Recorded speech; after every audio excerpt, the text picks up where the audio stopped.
A lot of veterans think filing for an increase only goes one of two ways. Either the VA says yes or the VA says no, and you stay right where you are. That is not the whole picture. When you file for an increase, you are asking VA to take another look at the current severity of that condition. That can lead to a new exam. It can lead to a fresh review of your medical evidence. And sometimes it can lead to an outcome you did not expect. Not because you lied, not because you exaggerated, not because you did anything wrong on purpose, but because most veterans do not understand what they are actually opening up the moment they file. In this briefing, I am going to show you what really happens when you request an increase, why VA looks at more than just the part you believe got worse, and how to file prepared instead of filing scared. By the end of this video, you will understand three things: what actually happens inside your file when you request an increase, why the current evidence matters more than your memory of how things used to be, and what to do in the next 48 hours so you walk into this decision with your eyes open, not closed. Here is the myth most veterans carry into this decision. If I file for an increase and VA says no, I just stay at my current rating, nothing to lose. That sounds reasonable. It is also not accurate. Here is what you need to understand. When you file for an increase, you are not just asking VA to look at what got worse. You are asking VA to take another look at the current severity of that condition. That can lead to a new exam.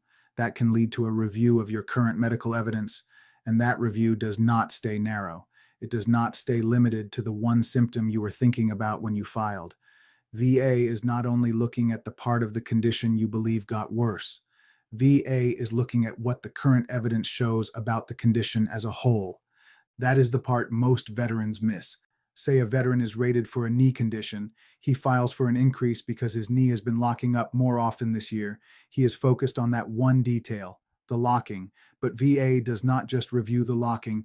VA reviews the current range of motion, the current pain reports, the current functional limitations, and the current treatment history, the whole condition as it stands today. If his most recent records happen to show a steadier stretch, a good exam day, or gaps in treatment, the record may not reflect the full reality he is living. That sounds small. It is not. This is where veterans lose ground, not because the condition improved, but because the record did not clearly capture where things actually stand. Let's be clear about what this is and what it is not. This is not never file for an increase. This is not VA is coming after everyone who files. Most increase claims do not end in a reduction. A review is not the same thing as a punishment. This is about understanding the terrain before you walk onto it. Do not file scared. Do not file blind. File prepared. Before you file for an increase, look at your own record the way VA will look at it. Pull your most recent treatment records for that condition. Not just the ones from the flare-up you are thinking about, the full recent picture. Ask yourself honestly, does this record reflect how the condition affects me most of the time or only on my best days? Look at consistency. Does what you are telling people match what is written down over time? Look at function, not just pain. How does this condition limit work, movement, sleep, or daily tasks right now, not 5 years ago? If you already reviewed the 5, 10, and 20-year protection rules in the last briefing, this is where that knowledge becomes useful. Protection rules tell you how much history is behind your rating. They do not replace the need for an accurate current record. Let's make this practical. Here are the mistakes you want to avoid. Filing right after one bad week without records to back up the pattern. Filing without any recent treatment history for that specific condition. Assuming a current rating is untouchable no matter what the new evidence shows. Assuming the exam will only measure the part that got worse. Going in without reviewing your own file first. None of these mean you should not file. They mean you should not file without looking first. The bottom line, an increased claim is a real opportunity to get your rating to reflect where you actually are today. It is also a full look at your current record, not a one-way request that only helps you. Understanding that difference is what separates a veteran who files prepared from a veteran who files and hopes. This is educational and organizational support only. It is not legal advice, medical advice, accredited representation, or a guarantee of any VA outcome. Now, there are absolutely times when filing for an increase may make sense. If the condition has clearly worsened, if your treatment records show that change, if your daily function has declined, And if your evidence supports the current severity, then filing may be the right move. The point is not to avoid filing. The point is to make sure your evidence is ready before you ask VA to take another look. Here is your 48-hour challenge. Pull your last 12 months of treatment records for the condition you are considering filing an increase on. Read them the way VA would read them. Ask yourself honestly, does this record show an accurate current picture of how this condition affects you, or only part of the story?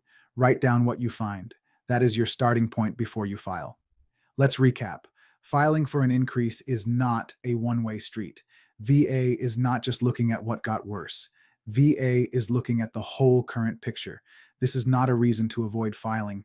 It is a reason to prepare before you file. Do not file scared. Do not file blind. File prepared. This is part of building a complete rating protection mission, helping you make clearer, calmer decisions before you file, respond, or request anything from the VA. Before you file for an increase, start with the free VA claim readiness resources at veteranclaimsmadeeasy.com/resources. Get organized first. Understand what the current record actually shows and move forward with more clarity. And if you already have your records gathered and you want a second set of eyes on whether your evidence is organized before you move, the VA Claim Readiness Review is available there as well. This is educational and organizational support only. No legal advice, no medical advice, no accredited representation, no claims filing, and no guarantee of VA benefits. My goal is never to mislead, only to empower you with accurate, honest, and actionable information. Semper Fidelis, and God bless.